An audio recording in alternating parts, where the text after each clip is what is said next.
Sir?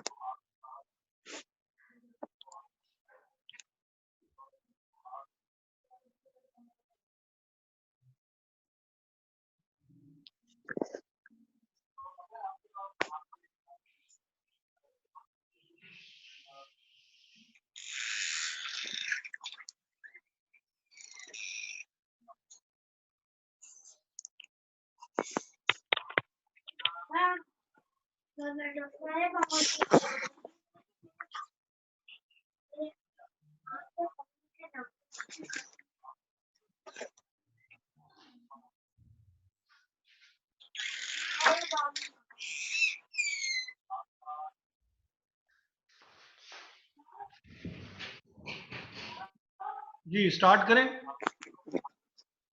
किसी का sir? जी जी Google classroom तो नहीं बना हुआ?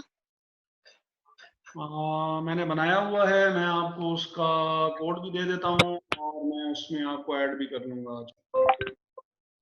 ओके।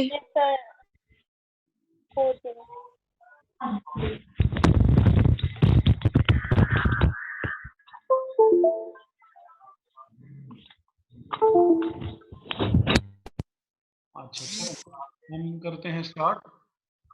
और एग्जांपल जो हमने देखनी थी तो हमने देख ली। और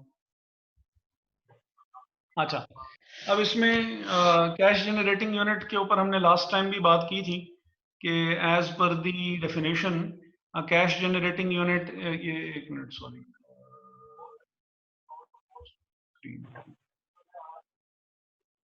ये आपके सामने स्क्रीन आ रही है? Yes sir. अच्छा, तो as per the definition, as per the definition, a cash generating unit is the smallest identifiable group of assets that generate cash inflows that are largely independent of the cash inflows from other assets or group of assets. Smallest identifiable group of assets जो कि that generate cash inflows, यहाँ तक भी अगर हम बात कर लें तो हमारी बात जो है वो काफ़ी हद तक कंप्लीट हो जाएगी कि आपने कुछ मशीनरी लगाई हुई है और 3-4 यूनिट्स आपने इकट्ठे ही लगाए हुए हैं। तो जब इम्पेयरमेंट टेस्ट करेंगे तो फिर उन सब की इकट्ठी ही करेंगे। व्हीकल्स का एक फ्लीट है आपके पास, और अगर वो व्हीकल्स को अगर आपको करना चाहें क्या कहते हैं उसकी इम्पेयरमेंट जब देखना चाहेंगे तो किसी एक आध व्हीकल पे चार्ज नहीं होगी, बल्कि सब पे कलेक्टिवली हम उसको जो है वो अप्लाई करेंगे। तो सर जी जी सर इसके लिए जो एसेट होते हैं उनका आइडेंटिकल होना जरूरी है? हाँ जी, हाँ जी, हाँ जी, बिल्कुल बिल्कुल आइडेंटिकल आइडेंटिकल ही होने चाहिए। और एक ही उसमें वो टास्क वगैरह जो है वो क्लोज कोई परफॉर्म कर रहे हों तो फिर तब ज्यादातर केसेस में तो ऐसा ही है कि वो आइडेंटिकल ही हों। लेकिन अगर एक मसलन एक फैक्ट्री है और उस फैक्ट्री के अंदर कोई एसेट्स आपके एक से ज्यादा जो है वो मौजूद हैं, और आप पूरी की पूरी फैक्ट्री जो है उसकी इम्पेयरमेंट चेक करना चाह रहे हैं, क्योंकि वो एक सेपरेट ब्रांच है जो कि आपने लगाई हुई है, और उस ब्रांच की इम्पेयरमेंट अगर आप टेस्ट कर रहे हैं तो ब्रांच के अंदर के जो एसेट्स हैं जो कि मिल के और प्रोडक्शन कर रहे हैं और उसको डिलीवरी की तरफ लेके जा रहे हैं, तो उन सब के ऊपर भी अप्लाई जो है वो हो सकती है। सेम भी है और डिफरेंट भी हो सकती है, दोनों सिचुएशंस हो सकती हैं।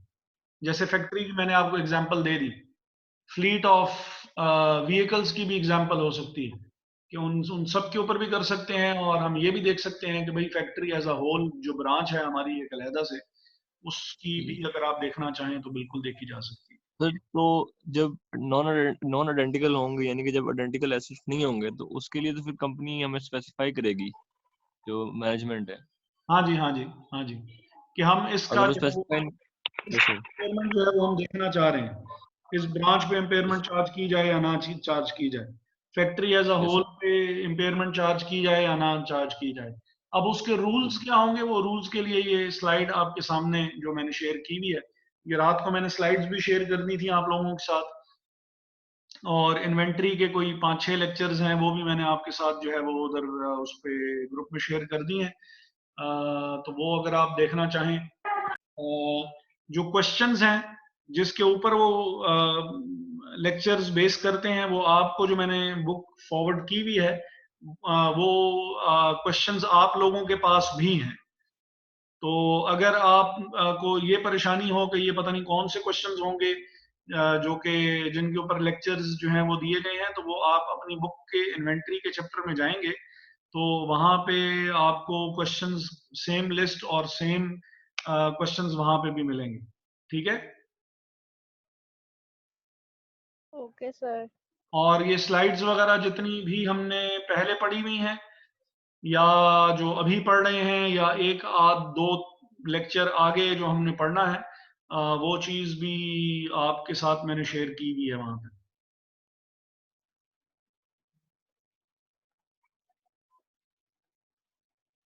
सही है। ठीक है। बाकी मैं आपको शेड्यूल भी दे दूंगा।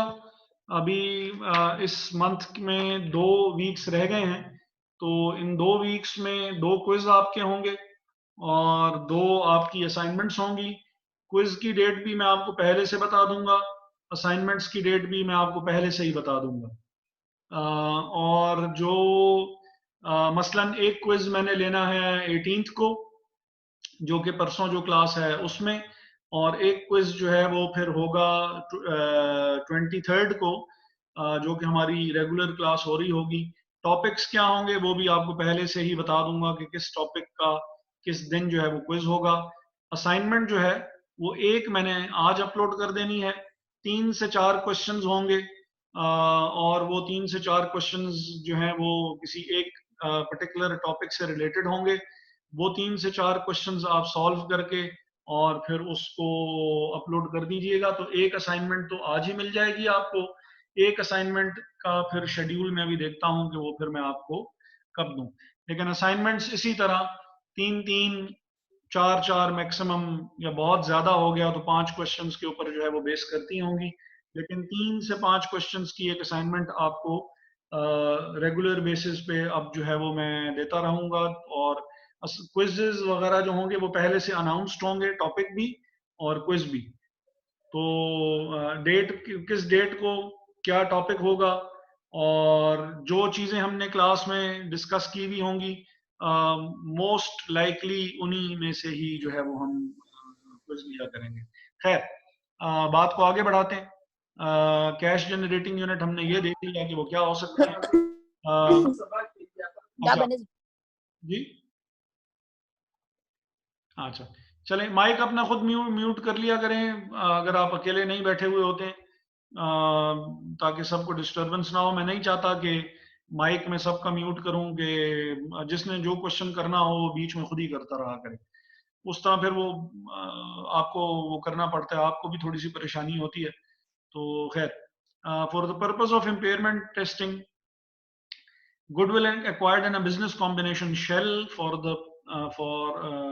the acquisition date be allocated to each of the acquirer's cash generating units or group of cash generating units.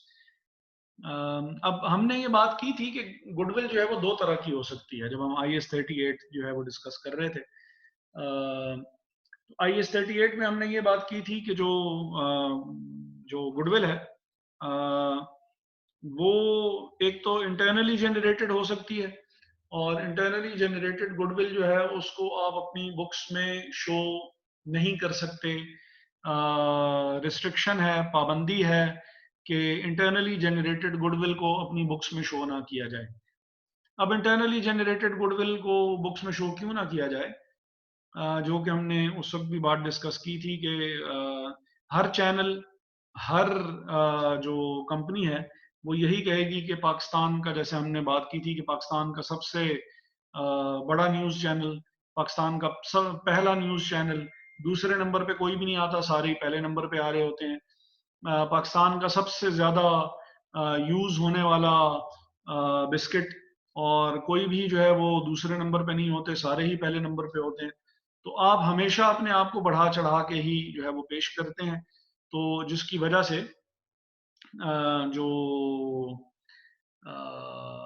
Goodwill है जो इंटरनली जनरेटेड है, वो क्योंकि उसकी वैल्यू ठीक तरीके से जो है वो नहीं लगाई जा सकती है।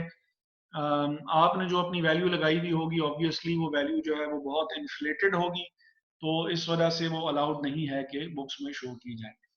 वो गुडविल जो कि बिजनेस कॉम्बिनेशन में, जैसे ये यहाँ पे इन्होंने जिक्र किया कि बिजनेस कॉम्बिनेशन में जो है वो गुडविल जो है वो अगर एक्वायर की गई हो, तो बिजनेस कॉम्बिनेशन कौन सा होता है? बिजनेस कॉम्बिनेशन जब एक कंपनी दूसरी कंपनी को परचेज करती है, तो ऑब्वियसली जो दूसरी कंपनी को, मसलन मोबिलिंक ने वारिद को जो है वो एक्वायर किया, तो एक्वायर करते हुए वारिद की एक ऑलरेडी मार्केट में रेपुटेशन डेवलप्ड है, वारिद को का नाम जो है वो लोग ऑलरेडी जानते हैं, तो जब परचेज किया गया होगा वारिद को, तो उसके फिजिकल एसेट्स के साथ साथ, उसके टेंजिबल एसेट्स के साथ साथ उसका इंटेंजिबल्स भी परचेज किए गए होंगे, जिसमें गुडविल होगी और उसकी वैल्यू पे की गई होगी।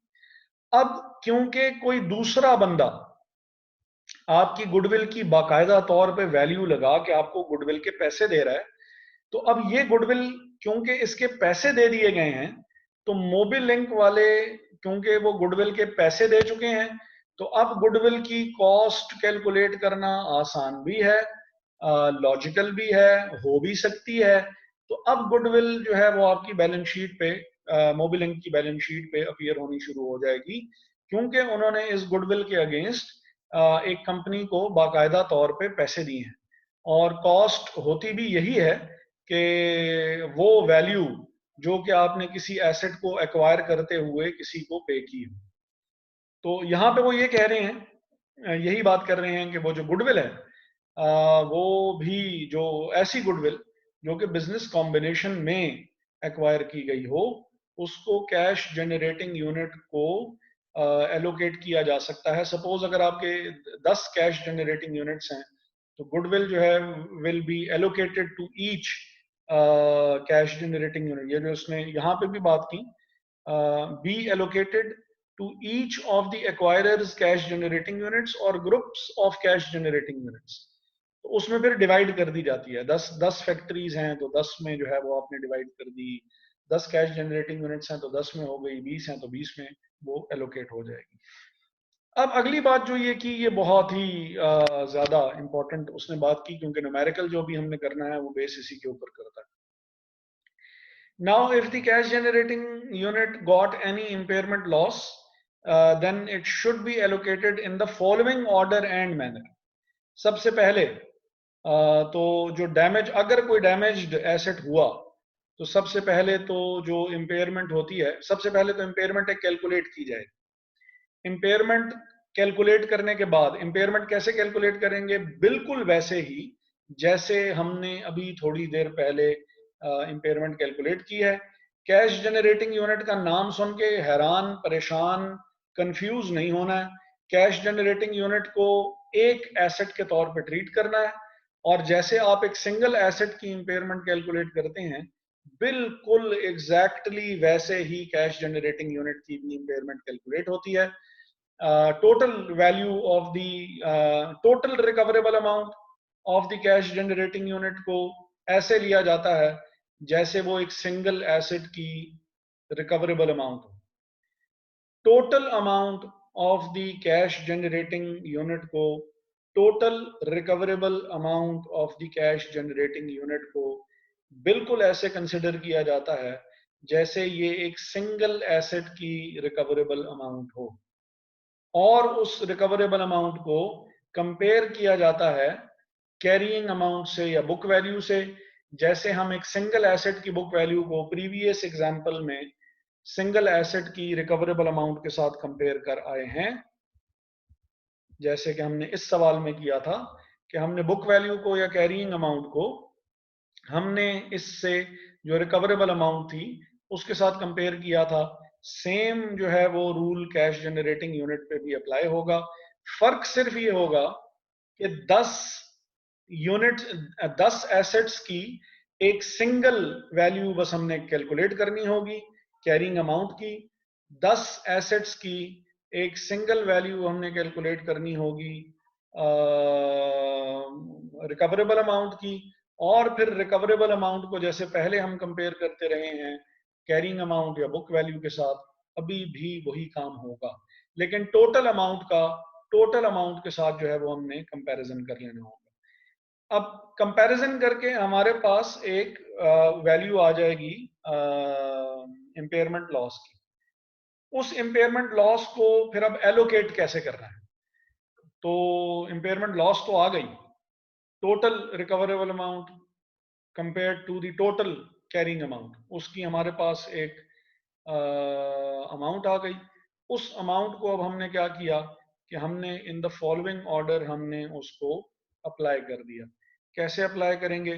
First to the damaged asset, उसके बाद फिर गुडविल को चार्ज की जाती है, गुडविल सारी राइट ऑफ कर दी जाती है अगर हो रही हो तो, और तीसरी फिर ये है कि third to the remaining assets on pro rata basis. Pro rata basis means के सपोज 3 एसेट्स हैं, सपोज टोटल जो वो थी इम्पेयरमेंट जो थी वो थी सपोज 100 रुपीज टोटल, जो हमने कैलकुलेट करके देख ली।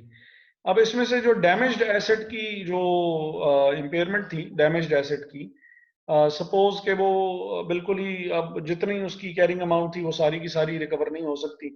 सपोज 20 रुपए की जो अमाउंट थी वो डैमेज्ड एसेट की थी, पीछे रह गए 80 में से सपोज गुडविल का हिस्सा बनता था 15, तो गुडविल में से हमने वो सारी की सारी गुडविल हमने राइट ऑफ कर दी, तो 35 rupees impairment out of the total हम चार्ज कर चुके हैं एसेट्स को। बाकी अब सपोज के 4 हमारे एसेट्स बाकी थे, और जो इम्पेयरमेंट राइट ऑफ करने के लिए रह गई है वो राइट ऑफ करने के लिए रह गई है हमारे पास 35। जब हम उसमें से माइनस करेंगे तो 65 अमाउंट ऐसी है जो कि 4 एसेट्स में डिवाइड हो जाएगी। अब वो डिवाइड कैसे करेंगे? डिवाइडेड बाय 4 कर लेंगे, मल्टीप्लाई बाय 1 करेंगे, तो पहले का हिस्सा आ जाएगा 65 डिवाइडेड बाय 4 मल्टीप्लाइड बाय 2 करेंगे तो दूसरे का हिस्सा आ जाएगा 65 डिवाइडेड बाय 4 मल्टीप्लाइड बाय 3 करेंगे तो तीसरे की इम्पेयरमेंट आ जाएगी और चौथे की आ जाएगी। प्रोरेटा बेसिस मींस कि जितनी जितनी अमाउंट उनकी है उसके टोटल से हम उसको डिवाइड करेंगे और ईच एसेट की अमाउंट से हम मल्टीप्लाई करेंगे तो उसकी अमाउंट हमारे पास आ जाएगी। लेकिन जो इंपॉर्टेंट बात है वो ये है कि no asset could be impaired below its net realisable value. जितने का वो एसेट बिक सकता है ऑब्वियसली उससे ज्यादा लॉस उसको चार्ज नहीं किया जा सकता। यहां तक की कोई बात जो समझ में ना आई हो, क्योंकि फिर अब हम क्वेश्चन देखने लगे हैं इसके बाद। सर ये एक दफा पेज एक्सप्लेन कर देंगे? ठीक है जी। सबसे पहला काम, ये किसने पूछा है?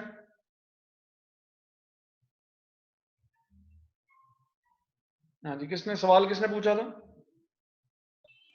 सर मोहम्मद अब्दुल्ला। मोहम्मद अब्दुल्ला साहब। पहला काम तो ये करना है कि आपने, अगर 10 एसेट्स हैं तो 10 एसेट्स की एक कंबाइंड रिकवरेबल अमाउंट कैलकुलेट कर लेनी है। फिर आपने 10 एसेट्स की एक कंबाइंड बुक वैल्यू कैलकुलेट कर लेनी है।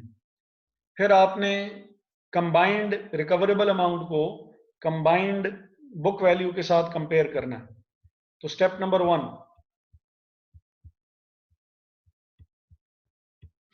Step 1,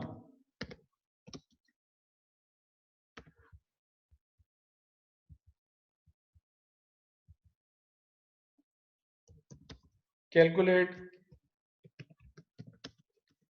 combined recoverable amount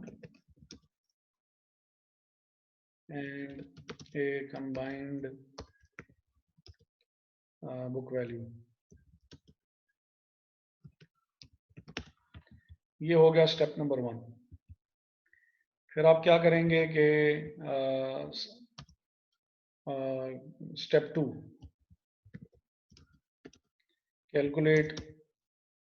calculate an overall impairment loss।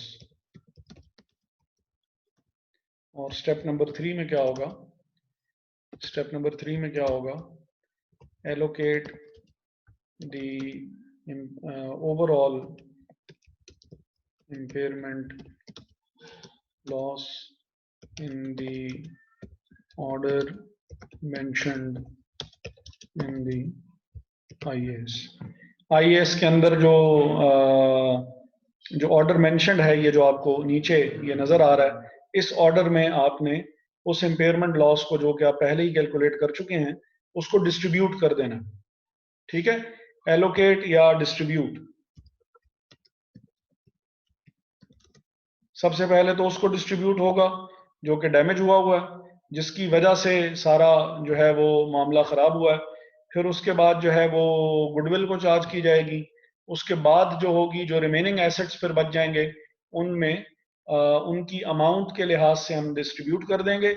मसलन अगर 4 एसेट्स थे, 1 + 2 + 3 + 4, 4 एसेट्स थे अगर हमारे पास, तो 4 से हम उसको डिवाइड करेंगे और हर एसेट के अपने अपने हिस्से से मल्टीप्लाई करते जाएंगे, तो उसकी अमाउंट आती जाएगी।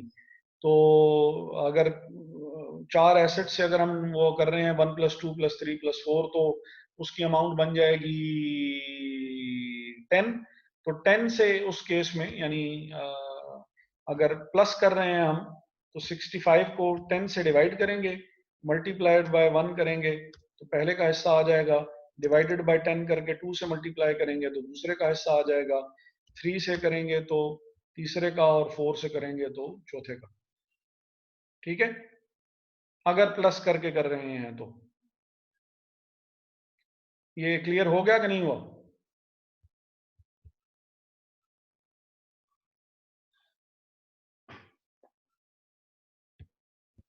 क्लियर है सर। चलें फिर आगे चलते हैं।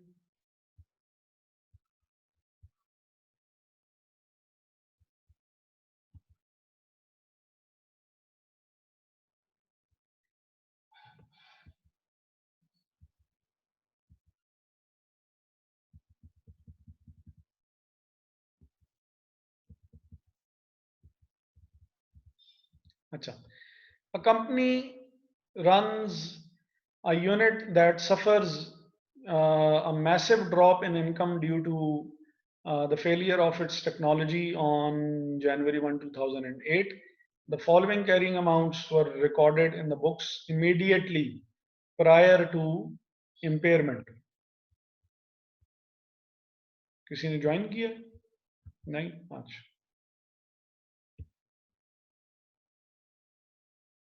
अच्छा, तो a company runs a unit that suffers a massive drop in income due to failure of its technology on January 1, 2008. The following carrying amounts were, अभी सारी की सारी बुक वैल्यूज हैं, सारी की सारी क्या हैं, बुक वैल्यूज हैं।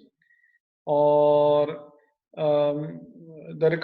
गुडविल की है 20, टेक्नोलॉजी है 5, ब्रांड्स हैं 10, लैंड है 50, बिल्डिंग है बिल्डिंग्स हैं 30 और अदर एसेट्स जो हैं उसकी वैल्यू है 40। जी जी, ये बुक में किधर है सर क्वेश्चन? ये बुक में नहीं है, ये बुक में सवाल नहीं है, ये मैं आपके साथ शेयर कर लूंगा, ये सवाल बुक में नहीं है।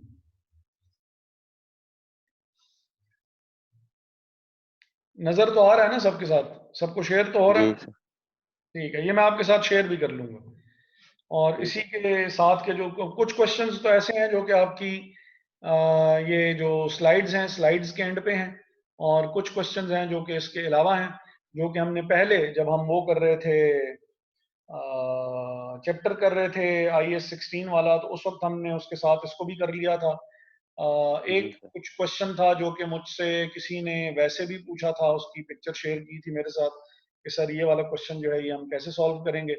तो उसमें उनको पॉइंट एक जो समझ में नहीं आ रही थी वो ये थी कि जो कॉस्ट टू सेल है वो हम माइनस करेंगे या नहीं करेंगे। तो उन्हें मैंने बताया था कि ऑब्वियसली जब चीज सेल करेंगे तो सेल आने के ऊपर जो पैसे लग रहे होंगे वो डिडक्ट किए जाएंगे। तो उस वक्त हमने कुछ क्वेश्चंस किए थे वहां पे, और इम्पेयरमेंट के नाम के साथ फिर आपको IAS 16 वाले जो क्वेश्चंस हैं उसमें इम्पेयरमेंट के क्वेश्चंस भी अलहदा से मिल जाएंगे। खैर, कंपनी ये तो हो गया। गुडविल की 20 है, 5, 10, 50, 30 और 40। The recoverable amount of the unit is estimated at 85 million। अब टोटल यूनिट की, जिस यूनिट में जो है वो लैंड भी है, जिसमें बिल्डिंग्स भी हैं, जिसमें अदर नेट एसेट्स भी हैं, इसकी टोटल कंबाइंड एक जो रिकवरेबल अमाउंट है वो 85 मिलियन है। अगर रिकवरेबल अमाउंट 85 मिलियन है तो इसका मतलब है कि फिर सबसे पहला काम जो हमने स्टेप 1 अभी थोड़ी देर पहले हमने जो देखा था, वो स्टेप नंबर 1 ये था कि स्टेप 1 जो हमारे पास था वो हमारे पास था कि हमने एक कंबाइंड रिकवरेबल अमाउंट जो है वो कैलकुलेट करनी है। और जो कंबाइंड रिकवरेबल अमाउंट हमारे पास है वो उन्होंने हमें खुद से बताई हुई है।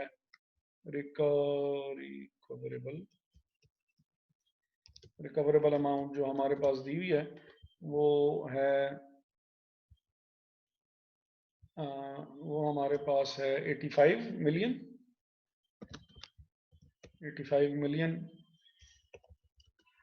और जो हमारे पास कंबाइंड बुक वैल्यू है वो कितनी है, इन सब को ऐड कर लेंगे।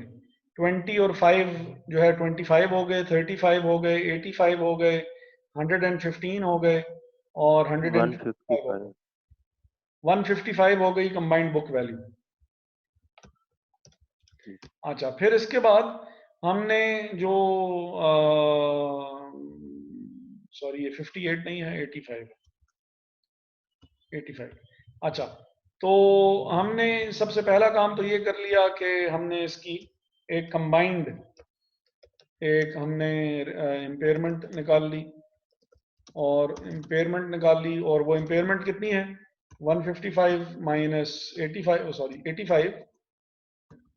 85 माइनस 155, तो हमारे पास 75 मिलियन का लॉस आ गया। 70 नहीं है? 70 आएगा। ठीक है जी, 70 का हमारे पास हो गया लॉस। ठीक है जी। अच्छा, फिर अब इसके बाद जब हमारे पास ये चीज जो है वो लॉस हमारे पास आ गया है, तो अब हम क्या कर लेते हैं कि सबसे पहले तो हम लॉस चार्ज करेंगे जो कि डैमेज्ड एसेट है। डैमेज्ड एसेट हमारे पास कौन सा है कि the recoverable value of the, अच्छा, the technology is worthless. Following its complete failure. ये तो बिल्कुल ही इसका बेड़ा गर्क हो गया। अब टेक्नोलॉजी की वैल्यू जो हमारे पास थी वो थी हमारे पास 5 मिलियन। तो out of the 70 million, out of the charge of impairment to technology, सबसे पहले इसको चार्ज करेंगे क्योंकि ऑर्डर हमें जो है वो यही बताया गया है। तो 70 माइनस 5, तो अब पीछे जो हमारे पास अमाउंट रह गई है इम्पेयरमेंट की, वो हमारे पास रह गई है 65 मिलियन। अब ये 65 मिलियन अगेन डिस्ट्रीब्यूट होगा। सबसे पहले अब इसमें से charge of impairment to goodwill, अब ये गुडविल सारी की सारी राइट ऑफ हो जाएगी। सारी की सारी राइट ऑफ क्यों होगी? क्योंकि टेक्नोलॉजी जो है वो कंप्लीटली फ्लॉप हो गई है। तो कंप्लीट फ्लॉप हो गई है तो इसका मतलब है कि फ्यूचर में भी कुछ आपको इससे फायदा आपको नहीं हो सकेगा। तो 20 रुपीज जो है वो इसमें से भी माइनस हो जाएंगे, जो कि हमारे पास 65 बच गए थे। 65 में से 20 मजीद गए तो अमाउंट रह गई 45। Remaining goodwill, remaining impairment to be allocated, वो हमारे पास हो जाएगी 45। और ये 45 जो होगी ये डिस्ट्रीब्यूट कर दी जाएगी एसेट्स के बीच में। अब एसेट्स हमारे पास कौन कौन से मौजूद हैं? एक अब हमारे पास है जो पीछे रह गया है ब्रांड, बिल्डिंग, फिर है लैंड, फिर है बिल्डिंग और अदर नेट एसेट्स।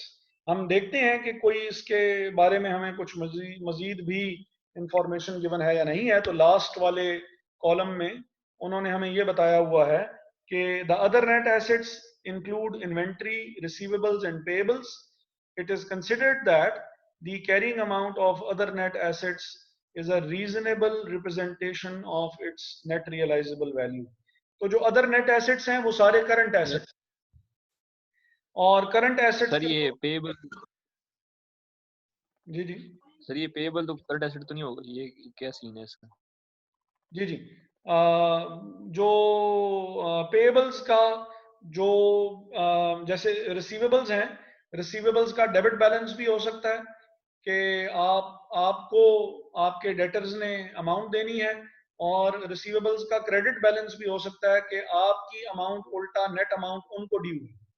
इसी तरह पेएबल्स की का करंट बैलेंस जो होता है वो क्रेडिट भी हो सकता है, मीनिंग कि हमने अपने क्रेडिटर्स को पेमेंट करनी है, और ये रिवर्स भी हो सकता है कि उन्होंने उल्टा पैसे हमें देने।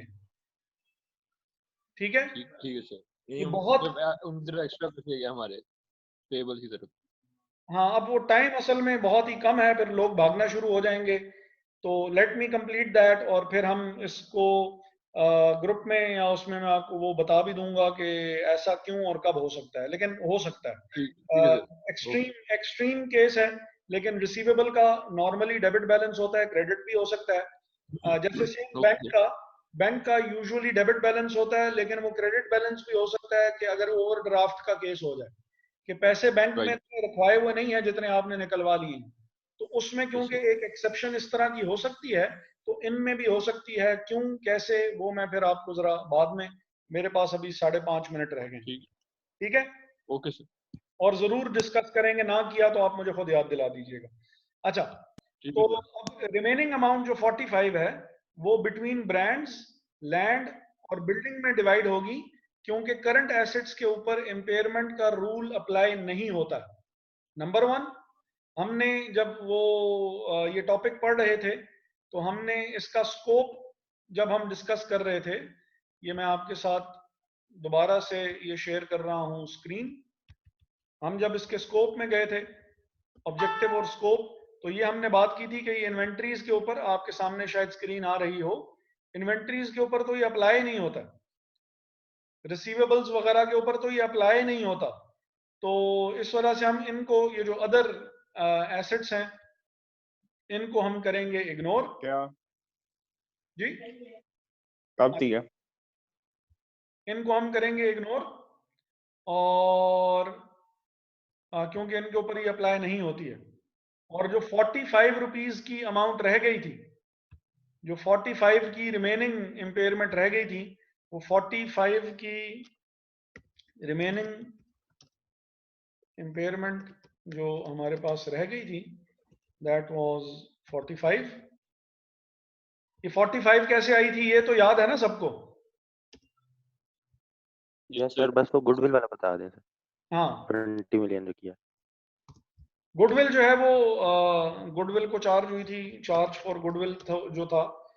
देखें, टेक्नोलॉजी बिल्कुल वर्थलेस हो गई है, ये इन्होंने कंप्लीट फेलियर है। तो इसका मतलब है कि जो भी प्रोडक्ट वो डिसकंटिन्यू भी हो जाएगी तो वो सारी की सारी गुडविल जो है वो राइट ऑफ कर दी जाएगी। Charge of impairment for goodwill, अच्छा चलें इसको हम छोड़ देते हैं। रिमेनिंग इम्पेयरमेंट हमारे पास रह गई 45, और ये 45 डिस्ट्रीब्यूट कैसे होगी? ब्रांड्स 10 है, लैंड 50 है, बिल्डिंग्स 30 है, तो टोटल अमाउंट जो उसकी हो गई वो हो गई 90। तो 45 डिवाइडेड बाय 90 और मल्टीप्लाई करेंगे 10 से, तो ये ब्रांड्स का शेयर आ जाएगा, वो अमाउंट जो कि ब्रांड्स में से माइनस हो जानी है। 45 डिवाइडेड बाय 90 मल्टीप्लाइड बाय 50, 5 आ गया ब्रांड। तो ये हो जाएगा लैंड, और 45 डिवाइडेड बाय 90 मल्टीप्लाइड बाय 30, तो ये आ जाएगा चार्ज बिल्डिंग्स।